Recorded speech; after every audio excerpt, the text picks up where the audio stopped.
Some of the recent milestones we've been able to achieve is completing the demolition works on our platforms.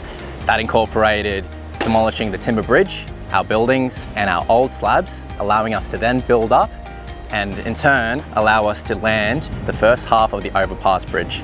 Hi, my name is Tong Nguyen and I'm a project engineer here at Salisbury Station. The things that were involved in achieving the demolition of the old station was running high dreamers along the track, which allowed us to then excavate and demolish the buildings and the slabs and remove them off-site. The work that we did prior to installing the overpass bridge was closing up the station to ensure that there was a safe separation between our workers and the public and trains. We then installed the foundations, which allowed us to land our columns and ensure that that was sturdy in place before successfully landing the overpass bridge on platform 3. The upcoming milestones for Salisbury Station is to continue completing our foundations and columns to allow us to land the second half of our overpass bridge.